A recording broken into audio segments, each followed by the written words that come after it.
What's going on, guys? Welcome back to the channel. Today we're going to be doing the first of, I think, 3 videos on some of the best bikes, in my opinion, for building cafe racers, or just custom bikes in general, at 3 different levels or tiers. So the first video today is going to be different bikes that are in the lowest tier, the lowest budget, and the lowest difficulty in building a cafe racer, a cafe style bike. And then there will be 2 other videos following that, kind of a medium tier, and then a top tier, high budget, higher difficulty. So yeah, let's get right into it. So I chose the bikes in this video because they are pretty often found cheap. The parts are cheap and readily available. And also the bikes are also pretty much the right shape right out of the box. So you don't have to do a whole lot of customizing, a whole lot of welding to get that real cafe racer look. So that's the bikes we're going to be looking at today. So the first one, I think, is probably the quintessential platform for building a cafe racer these days, and that's the Honda CB. Now, the Honda CB is probably the best, in my opinion, for building a cafe racer. One, because there's a whole bunch of bikes to choose from. They go all the way from like 350 cc's all the way up to 750. Now, for the most part, these bikes are really inexpensive, and the parts are really readily available just because they built so many of these bikes, and there's so much support for building custom versions of these bikes just because so many people have done it already. So they're really good candidates for building cafe bikes or brat bikes or whatever you want to do with them. And they're that correct shape already. They're pretty low, they're pretty flat all the way from the bars to the back of the seat. So really all you have to do is a little bit of modifications to change the seat around, maybe change the handlebars, and you're good to go. Now, one of the downsides with the CB is the fact that they're so popular makes the higher CC models a little bit more expensive. So if you're going for a 754 or a 554 or a 500, they're going to be a little bit more expensive than those lower CC models. So if you can find one of those at a good price, definitely take a look at it at least and maybe pick it up. But if you're looking at lower budget, maybe look for a 350 or something like that to start with. So number 2 on the list is probably a close second to the Honda CB, and that's the Suzuki GS models. They also had quite a few different CC variants and stuff.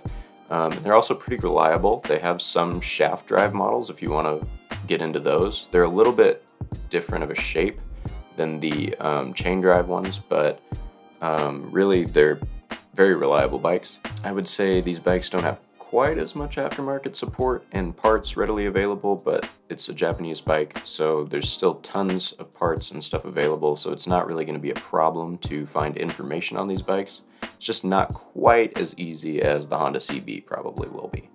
One of the things I really like about the GS, and this really has no effect on whether or not you should buy it and use it for a cafe racer build, I love the 5-spoke wheels on the GS. I just think they look so sweet.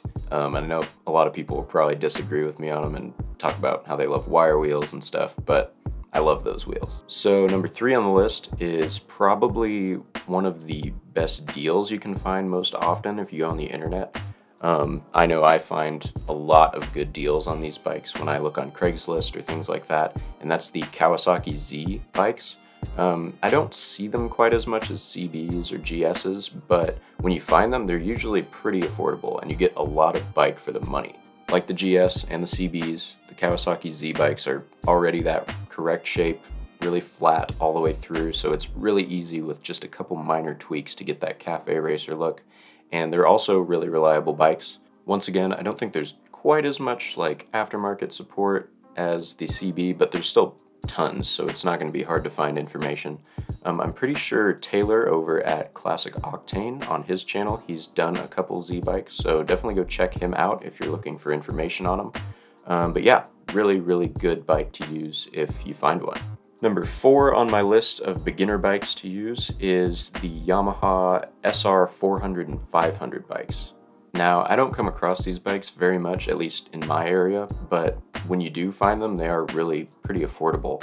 And what's really cool about them is they're pretty big CC, and they're only a single cylinder engine, so that's a really interesting design, and it's kind of different from all the other bikes on this list.